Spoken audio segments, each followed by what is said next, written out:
학교생활기록부 기재요령 연수를 시작하겠습니다. 두 번째 시간으로 인적사항, 학적사항에 대해서 알아보겠습니다. 학생의 성명, 성별, 주민등록번호와 주소는 기본 증명서가 아닌 주민등록 등본 또는 초본과 일치하는 것으로 변경되었습니다. 다항의 입학 전형, 전편 입학, 재취학, 유예, 면제 등 학적에 대한 세부 사항은 시도교육청의 지침에 의한다고 나와 있습니다. 세부 지침은 교육지원청의 지침을 따르면 되겠습니다. 마항, 학교폭력 예방 및 대책에 관한 법률 제17조 제1항, 제8호, 제9호에 따른 조치사항을 조치 결정일자, 즉 내부 결재를 받는 즉시 입력해야 합니다. 학교폭력에 대한 조치사항은 미뤄뒀다가 학기 말에 입력하는 것이 아니라 조치 즉시 입력해야 한다는 뜻입니다.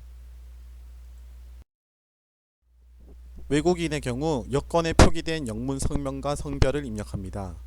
여건을 대신할 수 있는 서류는 외국인 등록증, 외국인 등록 사실 증명이 가능하고 여기에 국내 거소 신고 사실 증명 서류가 올해 추가되었습니다.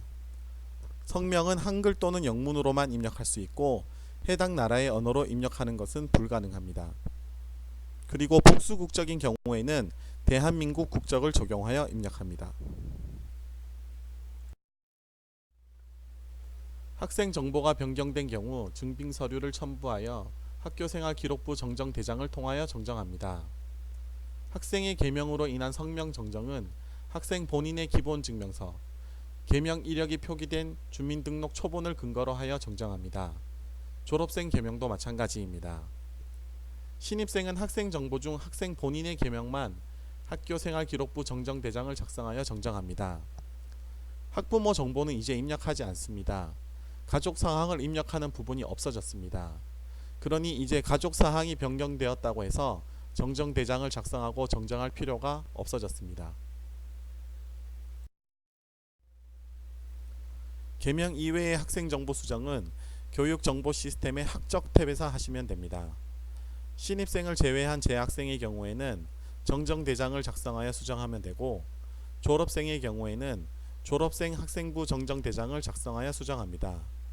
특히 중요한 부분은 비밀 전학의 경우 학생의 피해가 발생하지 않도록 전입교에서는 변경된 주소를 누가 기록하면 안됩니다. 중요한 학적 변동인 경우 학적사항의 특기사항란에 학적 변동 사유를 입력합니다. 다항의 특기사항란에는 학교폭력대책자치위원회에서 결정한 학교폭력 예방 및 대책에 관한 법률에 따라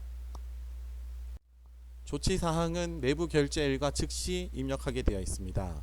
추후에 조치일자가 변경될 경우 수정하되 최초 결정일자는 변경하지 않습니다. 입학, 재취학, 편입학은 당해 학교의 교육과정 이수에 지장이 없는 범위인 당해 학년 수업 일수의 3분의 2 이상이 남은 시점까지 입급할 수 있습니다. 당해 학년 수업 일수의 3분의 2 미만이 남았을 경우에는 수료 또는 졸업이 인정되지 않으므로 원칙적으로는 당해 학년도 입학, 재취학, 편입학 등은 불가능합니다. 하지만 학생과 학부모가 원할 경우 학교장의 허가에 따라 학교의 교육 여건 등을 고려하여 허가해 줄 수 있습니다. 하지만 이때에는 학교에서 허가에 앞서 학생 학부모에게 당해 학년도에는 수료 또는 졸업이 되지 않음을 정확하게 인식시켜 주어야 합니다. 전출일과 전입일은 연중 공백기간이 없도록 처리한다고 되어 있습니다. 여기서 연중이라는 말이 올해 추가되었습니다. 이 말은 금요일까지 전출교에 등교하고 월요일에 전입교에 등교한 경우 전출일을 일요일로, 전입일은 월요일로 처리한다는 것입니다. 단 도서벽지 같은 경우에는 1일의 공백을 인정하고 국외 원격지의 경우에는 3일의 공백기간을 인정합니다. 이 경우에는 수업 일수에서 제외합니다. 전출일과 전입일이 동일한 경우에는 당일을 전입일로 하고 전출일을 하루 전후로 처리하면 되겠습니다. 1학년 신입학하자마자 3월 2일 전출을 한 경우에는 전출일과 전입일을 모두 3월 4일로 처리해야 합니다. 이때 전출교의 경우에는 우리 학교에 입학하지 않고 다른 학교로 바로 간 것 아닌가요? 라고 하실 수 있겠지만 아래와 같이 처리해 주셔야 합니다. 전출교에서는 3월 4일 수업 일수를 1일로 등록하여 전출 처리하고, 전입교에서는 학적, 전입관리, 이전 학교 출결 자료 등록에서 전출교의 수업 일수를 0으로 수정하고 전입교의 수업 일수를 1일로 인정하여야 합니다. 학생이 방학 중에 왔다고 했을 때 전입교의 편의상 저희가 아직 방학 중이니 개학일에 와주세요 하는 경우가 있습니다. 그렇게 처리하면 안되고, 우리 학교의 개학이나 방학과 상관없이 학생이 전입을 오겠다고 하면 그날 바로 받아주셔야 한다는 뜻입니다. 수업 일수만 카운트를 하지 않는다 뿐이지 전입 전출은 공백 없이 바로 이루어져야 합니다.